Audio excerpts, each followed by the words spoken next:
भारतीय शास्त्रीय संगीत का इतिहास हजारों वर्षों पुराना है। ऋषि मुनियों की वेद मंत्रों की ध्वनि से लेकर भक्त कवियों के भजन तक और दरबारी रागों से लेकर लोक धुनों तक ये परंपरा पीढ़ी दर पीढ़ी बहती रही है। पर इसी अनवरत बहती धारा में 16वीं शताब्दी में जन्म हुआ एक ऐसे संगीतकार का जिसने न सिर्फ सुरों को साधा बल्कि उन्हें जीवित कर दिया। वो थे मियां तानसेन। तानसेन, जिन्हें अकबर ने अपने नवरत्नों में शामिल किया, जिनके राग गाकर दीप जल उठते थे और जिनकी तान से मेघ बरस पड़ते थे। आज हम आपको लेकर चलेंगे तानसेन की जीवन यात्रा पर, जहां सुर साधना से महानता मिली और महानता से अमरत्व। कहते हैं तानसेन का जन्म 1506 ईस्वी के आसपास ग्वालियर के पास बीहर नामक गांव में हुआ। उनका असली नाम था रामतनु मिश्र।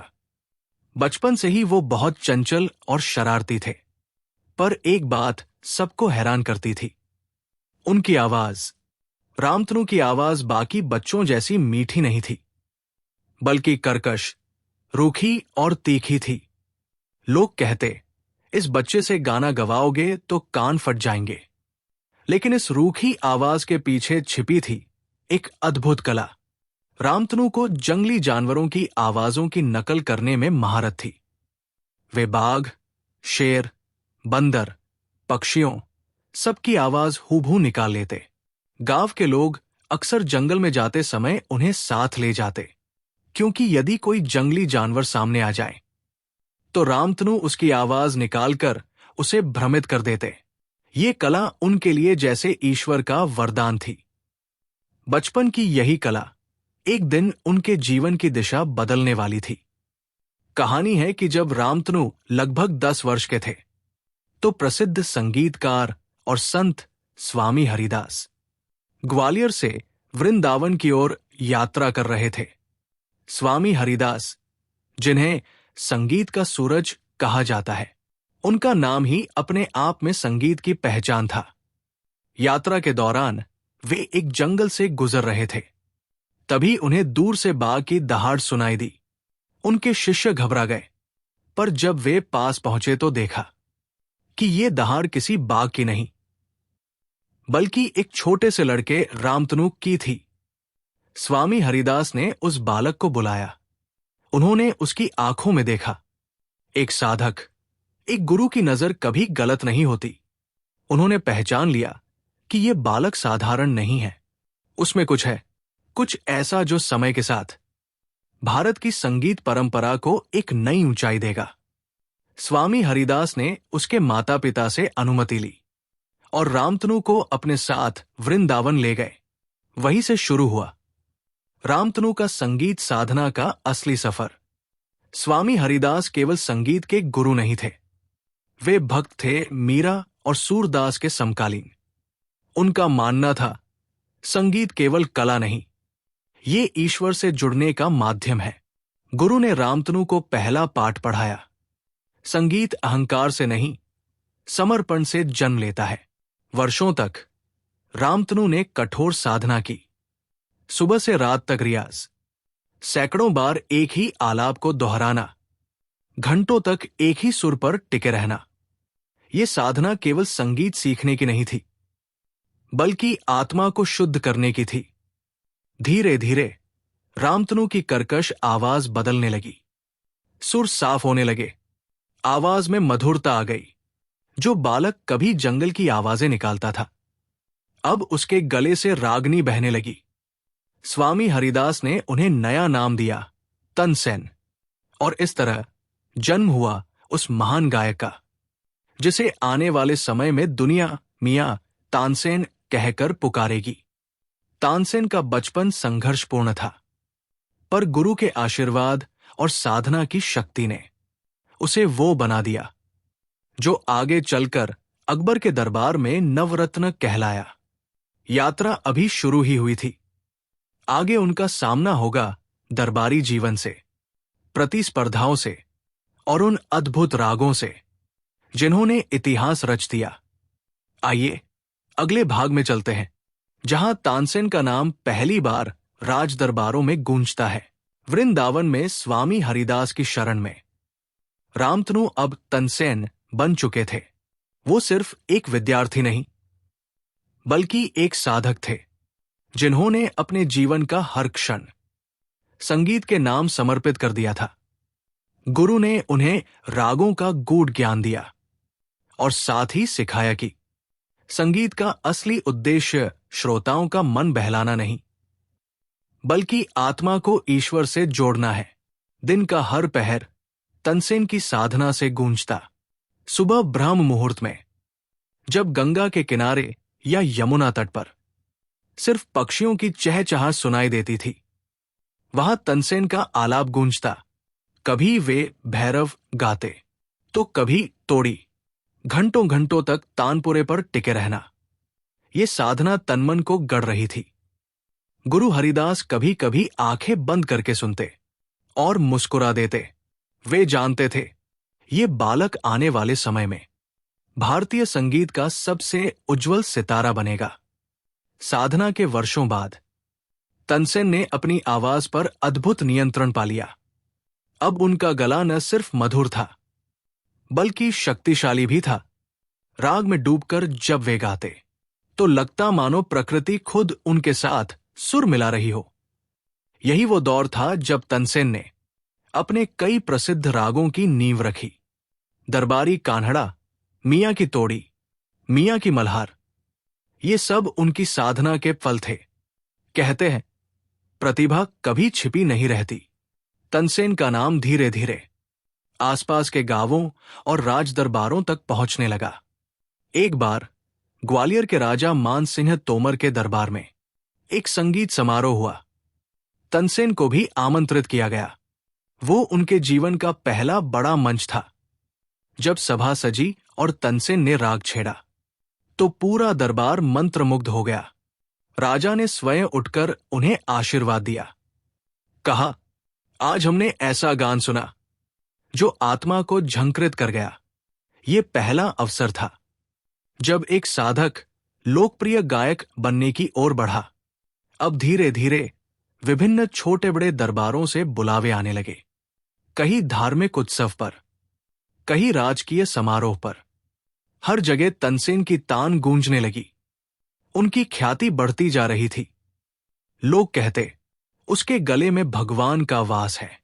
तनसेन केवल दरबारों में गाने वाले गायक नहीं थे, उनकी साधना गहरी थी। वे संगीत को ईश्वर की उपासना मानते थे। वृंदावन की गलियों में, यमुना किनारे बैठकर वे अक्सर भजन गाते।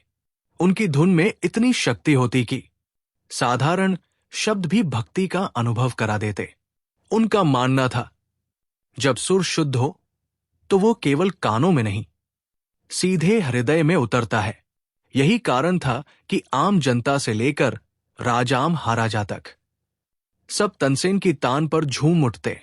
तनसेन के जीवन से जुड़ी कई चमत्कारी कथाएं प्रचलित हैं। उनमें से एक कहानी उनके प्रारंभिक करियर की है। कहते हैं, एक बार एक उत्सव में तनसेन ने मेघ मल्हार राग गाया। सभा में बैठे लोग उस समय भारी गर्मी से परेशान थे, पर जैसे ही तनसेन ने आलाप शुरू किया, आसमान पर बादल घिराए, बूंदें गिरने लगी और वातावरण ठंडा हो गया। लोगों ने आश्चर्य से कहा, यह गायक केवल गाता नहीं, प्रकृति से संवाद करता है। यहीं से तनसेन की चर्चा दूर दूर तक फैल गई। अब वे केवल गायक नहीं, बल्कि संगीत के चमत्कारी साधक कहलाने लगे।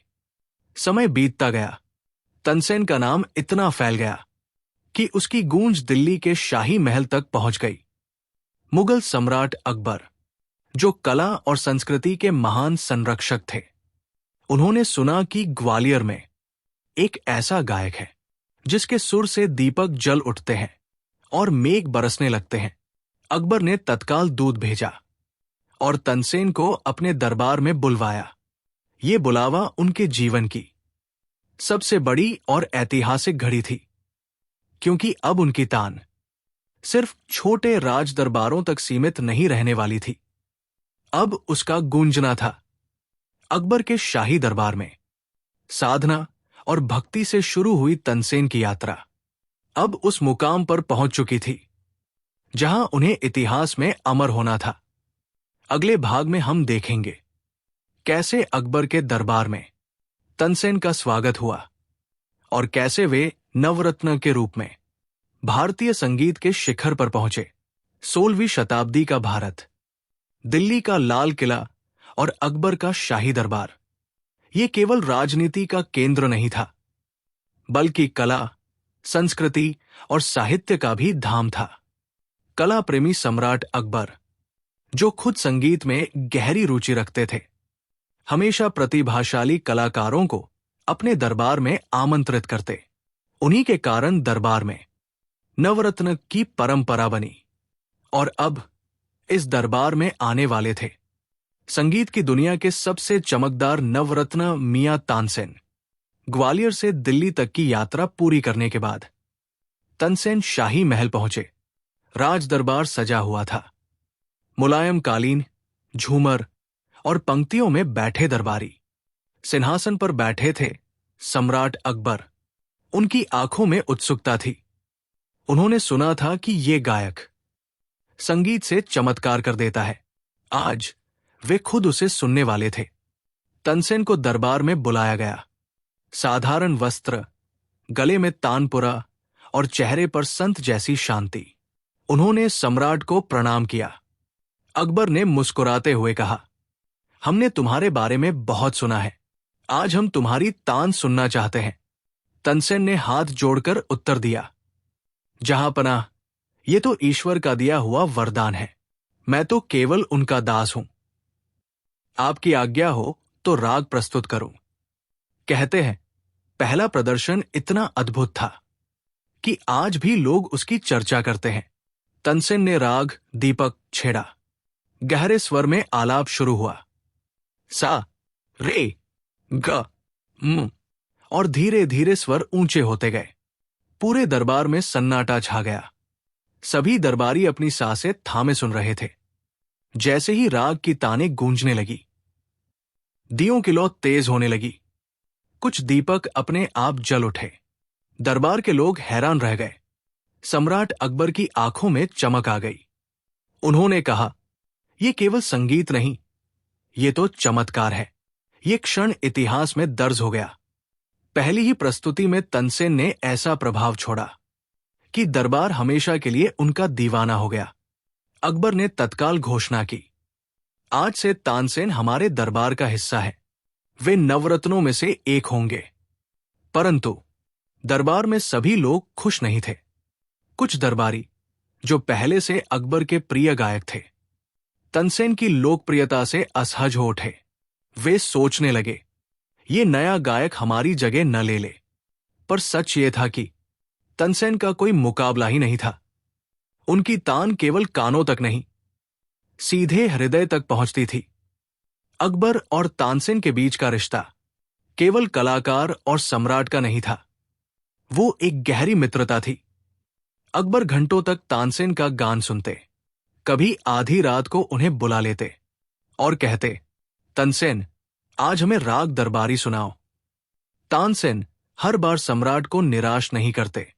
उनकी तान में वो जादू था जो नींद हर लेता और आत्मा को आनंद से भर देता। धीरे धीरे तानसेन अकबर के सबसे प्रिय नवरत्न बन गए। दरबार की शान, शास्त्रीय संगीत का गौरव और जनता के लिए देवतुल्य कलाकार। पर यह तो बस शुरुआत थी। आगे आने वाले थे ऐसे प्रसंग जिन्होंने तानसेन को केवल गायक नहीं, बल्कि संगीत का देवता बना दिया। इस प्रकार अकबर के दरबार में प्रवेश करते ही तानसेन ने वो कर दिखाया जो कोई और न कर सका। उनका पहला प्रदर्शन ही इतिहास का हिस्सा बन गया। और अब आगे की यात्रा में हम देखेंगे तानसेन के अद्भुत रागों, उनके चमत्कारों और दरबारी राजनीति के किस्से। क्योंकि ये कहानी केवल एक गायक की नहीं, ये कहानी है भारतीय संगीत के अमर युग पुरुष मियां तानसेन की। अकबर के दरबार में तानसेन की ख्याति दिन ब दिन बढ़ रही थी। उनकी तान में जो शक्ति थी, वो केवल संगीत नहीं, बल्कि चमत्कार बन जाती थी। कहा जाता है तानसेन के राग केवल सुनाई नहीं देते थे, वे प्रकृति को भी प्रभावित कर देते थे। आइए जानते हैं उन अद्भुत रागों की कहानियां जिन्होंने तानसेन को अमर बना दिया। कहानी है कि एक बार दरबार में कुछ दरबारियों ने तानसेन की परीक्षा लेने की सोची। वे उनकी लोकप्रियता से ईर्ष्या करने लगे थे। उन्होंने अकबर से कहा, जहांपनाह, कहते हैं तानसेन की तान में चमत्कार है, तो क्यों न उनसे राग दीपक गवाया जाए। अकबर ने आदेश दिया। तानसेन जानते थे राग दीपक गाने से अग्नि प्रज्वलित हो उठती है, और यदि साधक की शक्ति पूरी न हो तो ये अग्नि स्वयं उसे ही जला सकती है। फिर भी सम्राट का आदेश टालना संभव न था। तानसेन ने आंखें मूंदी, तानपुरा उठाया और राग दीपक का आलाप शुरू किया। धीरे धीरे स्वर ऊंचाई पर पहुंचे। सभा में बैठे लोग आश्चर्य से देख रहे थे। दीपक अपने आप जल उठे। दरबार का वातावरण अग्निमय हो गया। हवा गर्म हो उठी, पर साथ ही तानसेन का शरीर भी जलने लगा। उनकी देह तपने लगी। कहा जाता है स्वर अग्नि से अधिक प्रचंड था। अकबर घबरा गए। उन्होंने तुरंत उपचार का आदेश दिया। तभी कुछ शिष्याएं, जिन्हें तानसेन ने पहले ही सिखा रखा था, आकर मेघ मल्हार गाने लगी। जैसे ही उनका राग गूंजा, आसमान पर बादल छा गए। मूसलाधार वर्षा होने लगी और तानसेन उस अग्नि से बच गए। ये घटना केवल एक चमत्कार नहीं थी, ये प्रमाण था कि तानसेन का संगीत प्रकृति के तत्वों को भी झुका सकता है। राग दीपक के बाद सबसे प्रसिद्ध राग बना मेघ मल्हार। कहा जाता है जब गर्मियों की तपन लोगों को बेचैन कर देती थी और बारिश का नामो निशान नहीं होता था, तब अकबर कहते, तानसेन, अब हमें राहत दो। तानसेन मुस्कुराते, तानपुरा उठाते और राग मेघ मल्हार छेड़ते। उनकी तान से मानो बादलों को संदेश मिलता। आसमान में काले मेघ घिर आते, बिजलियां चमकती और बरसात होने लगती। जनता कहती, ये गायक नहीं, देवता है, इसके सुर ही बारिश बरसाते हैं। तानसेन की सबसे भावुक रचनाओं में से एक थी दरबारी कान्हड़ा।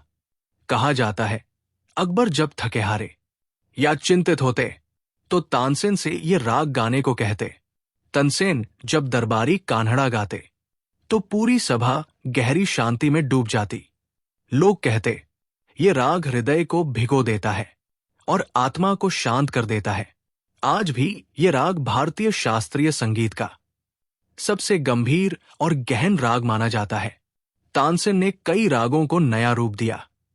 उनकी मौलिक रचनाओं में मियां की तोड़ी, मियां की मल्हार और मियां की सरंग प्रसिद्ध है। इन रागों में उनकी आत्मा बसती थी। आज भी जब कोई गायक इन्हें प्रस्तुत करता है तो मानो तानसेन की आत्मा झलकती है। कहते हैं तानसेन केवल प्रकृति ही नहीं, जानवरों को भी अपने सुरों से वश में कर लेते थे। एक बार अकबर के दरबार में एक जंगली हाथी को लाया गया जो बेकाबू हो रहा था। कोई उसे रोक नहीं पा रहा था। अकबर ने तानसेन से कहा, क्या तुम्हारा संगीत इस हाथी को शांत कर सकता है? तानसेन ने तानपुरा उठाया और गाना शुरू किया। धीरे धीरे हाथी शांत हो गया। उसकी आंखों से आंसू बहने लगे। पूरा दरबार ये देखकर स्तब्ध रह गया। लोग कहते हैं ये चमत्कार था, पर तानसेन हमेशा कहते थे ये साधना का फल है। संगीत जब आत्मा से जुड़ता है तो वो प्रकृति और जीव जगत को भी प्रभावित करता है। उनका मानना था संगीत केवल कानों के लिए नहीं, ये ब्रह्मांड की भाषा है। दीपक राग की अग्नि, मेघ मल्हार की वर्षा, दरबारी कान्हड़ा की गहराई, ये सब केवल कहानियां नहीं बल्कि उस साधना का प्रमाण है जो तानसेन ने जीवन भर की थी। इन्हीं रागों ने उन्हें संगीत का अमर देवता बना दिया। अगले भाग में हम देखेंगे कैसे तानसेन का सामना अन्य संगीतकारों से हुआ और कैसी रही उनकी मित्रता और प्रतिस्पर्धा बैजू बावरा जैसे महान कलाकारों से। किसी भी महान कलाकार की पहचान सिर्फ उसके अकेलेपन से नहीं, बल्कि उसके समय और उसके समकालीन कलाकारों से भी होती है। 16वीं शताब्दी का वो दौर जब हिंदुस्तानी शास्त्रीय संगीत अपनी ऊंचाइयों को छू रहा था, तानसेन के साथ साथ कई और संगीतकार भी अमर हो रहे थे। इनमें सबसे प्रमुख थे उनके गुरु स्वामी हरिदास और उनके समकालीन प्रतिद्वंद्वी बैजू बावरा। गुरु हरिदास वृंदावन के महान संत और संगीतकार थे। उनकी भक्ति और साधना इतनी गहरी थी कि उनका संगीत सीधे आत्मा को छू लेता। कहते हैं, जब तानसेन बालक थे तो जंगल में घूमते हुए उन्होंने पहली बार गुरु हरिदास का संगीत सुना। उनके सुरों ने तानसेन का जीवन ही बदल दिया। यहीं से तानसेन का जीवन बदल गया। गुरु हरिदास ने उन्हें शिष्य बनाया और साधना की राह दिखाई। तानसेन की हर प्रस्तुति में गुरु की शिक्षाओं की गूंज हमेशा सुनाई देती थी। उनकी तान केवल तकनीक नहीं, बल्कि भक्ति और साधना की झलक थी। तानसेन के समय के दूसरे महान गायक थे बैजू बावरा। मध्य भारत के इस गायक की ख्याति दूर दूर तक फैली थी। वे सीधे सादे, खुले स्वभाव के इंसान थे, पर संगीत में उनके सुर अग्नि जैसे प्रखर थे। एक दरबारी कहते हैं, बैजू बावरा अपने राग से दीपक जला सकते हैं, बादल बरसा सकते हैं। दूसरा दरबारी हंसते हुए, अरे वही तो तानसेन भी कर सकते हैं। देखना, जब ये दोनों आमने सामने होंगे तो क्या नजारा होगा। किंवदंतियों के अनुसार बैजू और तानसेन की कई बार मुलाकात हुई। कुछ लोक कथाएं बताती है कि दोनों में प्रतिस्पर्धा भी हुई। एक प्रसंग के अनुसार बैजू ने तानसेन को संगीत की प्रतियोगिता में चुनौती दी। तानसेन ने राग दीपक छेड़ा तो बैजू ने राग मेघ मल्हार गाकर आसमान से बारिश बरसा दी। पर अंततः दोनों ने एक दूसरे की महानता को स्वीकारा। वे प्रतिद्वंद्वी कम और संगीत साधना के दो स्तंभ अधिक थे। उस दौर में और भी कई संगीतज्ञ थे जिन्होंने तानसेन को प्रभावित किया। स्वामी हरिदास के शिष्य ही नहीं, बल्कि दरबारी गायक, सूफी संत और लोक गायक, सभी ने तानसेन के संगीत को समृद्ध किया। तानसेन ने न सिर्फ अपने गुरु की परंपरा निभाई, बल्कि उसे आगे बढ़ाया। उन्होंने हिंदुस्तानी संगीत को दृढ़ नींव और शास्त्रीय स्वरूप दिया। अकबर के दरबार में अक्सर चर्चा होती, क्या बैजू बड़ा है या तानसेन? क्या गुरु हरिदास का संगीत श्रेष्ठ है या शिष्य तानसेन का? अकबर मुस्कुराते हुए कहते, हर सुर, हर राग अद्वितीय है। बैजू हो या तानसेन या फिर हरिदास, ये सब मिलकर हमारे भारत की आत्मा है। अकबर जानते थे कि संगीत की असली शक्ति तुलना में नहीं, बल्कि उसकी अनंत गहराई में है। इस प्रकार तानसेन का जीवन केवल उनके व्यक्तिगत चमत्कारों तक सीमित नहीं था। उनके गुरु हरिदास की साधना और बैजू बावरा जैसे समकालीन कलाकारों की चुनौती ने उन्हें और ऊंचाइयों तक पहुंचाया। यही कारण है कि तानसेन को केवल एक गायक नहीं, बल्कि पूरे युग का प्रतीक माना जाता है। उनका संगीत आज भी हमें ये सिखाता है, प्रतिस्पर्धा से बड़ा है सहयोग, और कला का असली उद्देश्य है मनुष्य को ईश्वर के और करीब ले जाना। हमने देखा कि कैसे तानसेन ने संगीत की साधना कर गुरु हरिदास से ज्ञान पाया और अकबर के दरबार में अपने चमत्कारिक रागों से अमरता हासिल की। लेकिन क्या तानसेन का जीवन केवल दरबारी वैभव और शोहरत से भरा था? नहीं, उनके जीवन का दूसरा पहलू भी था, संघर्ष, परिवार और साधना की गहरी यात्रा। तानसेन का निजी जीवन उतना चर्चित नहीं है, लेकिन इतिहास और लोक कथाएं हमें झलक देती है। कहा जाता है कि तानसेन का विवाह हुसैनी नाम की स्त्री से हुआ। हुसैनी स्वयं भी संगीत की साधक थी। तानसेन ने उनसे प्रेरित होकर राग हुसैनी की रचना की।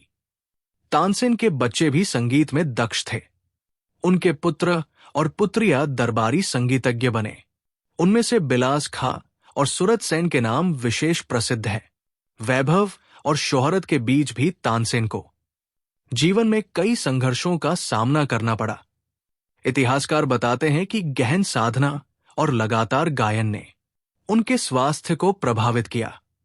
कभी कहा जाता है कि राग दीपक गाने से उनके शरीर में जलन उत्पन्न हो जाती थी, तो कभी मेघ मल्हार से स्वास्थ्य सुधरता।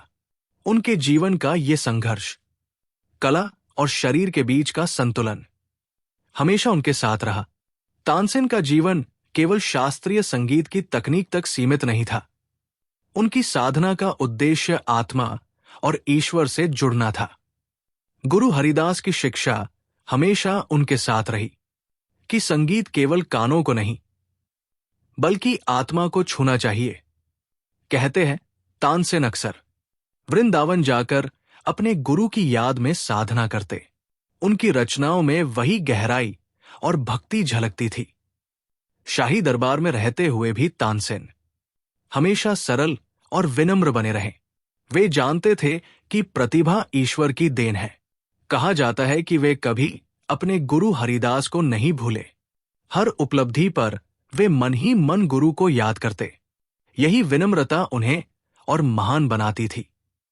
तानसेन का अंतिम जीवन भी संघर्ष से भरा था। लगातार रियाज, दरबारी जिम्मेदारियां और स्वास्थ्य की गिरावट ने उन्हें थका दिया। फिर भी उन्होंने संगीत साधना नहीं छोड़ी। कहते हैं मृत्यु से पहले भी वे अपने रागों में डूबे रहे। उनकी समाधि ग्वालियर में आज भी संगीत प्रेमियों के लिए तीर्थस्थल है, जहां हर साल संगीत समारोह होता है। मानो उनकी आत्मा आज भी सुरों में जीवित है। इस प्रकार तानसेन का जीवन केवल अकबर के दरबार का गायक होने तक सीमित नहीं था। वो एक पति, एक पिता, एक साधक और एक इंसान भी थे, जिन्होंने परिवार और संघर्षों के बीच अपनी साधना को कभी कमजोर नहीं होने दिया। उनका जीवन हमें ये सिखाता है, सच्ची महानता केवल शोहरत में नहीं बल्कि संघर्षों के बीच भी साधना को जीवित रखने में है। तानसेन इसलिए आज भी अमर है क्योंकि उनका संगीत मानव आत्मा और ईश्वर के बीच एक सेतु बन गया। तानसेन एक ऐसा नाम जो केवल अकबर के दरबार का गायक नहीं बल्कि भारत की संगीत परंपरा का जीवंत प्रतीक बन गया। उनकी मृत्यु के बाद भी उनकी ध्वनि, उनकी शैली और उनके राग आज तक हमारे संगीत में गूंजते हैं।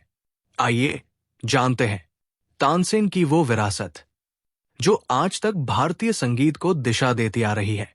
तानसेन केवल स्वयं महान गायक नहीं थे, उन्होंने शिष्यों की एक लंबी परंपरा बनाई।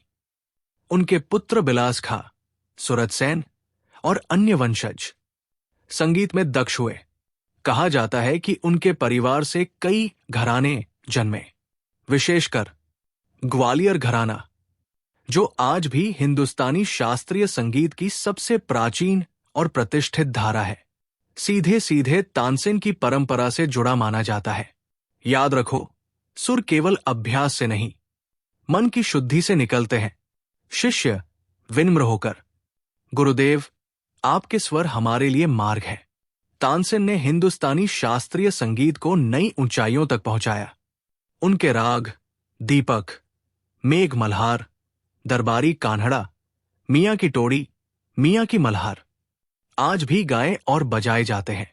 कई रागों में मियां शब्द जुड़ा है, जो ये दर्शाता है कि तानसेन ने उन्हें गढ़ा या लोकप्रिय बनाया। उनके योगदान ने हिंदुस्तानी संगीत को केवल दरबारी मनोरंजन नहीं बल्कि आध्यात्मिक साधना बना दिया। तानसेन की विरासत केवल संगीतकारों तक सीमित नहीं रही। उनकी ख्याति ने समाज को ये सिखाया कि कला किसी धर्म, जाति या वर्ग की नहीं होती। अकबर ने उन्हें नवरत्नों में शामिल किया, जिससे कलाकारों का सामाजिक सम्मान बढ़ा। तानसेन ने संगीत को दरबार से जनता तक पहुंचाया।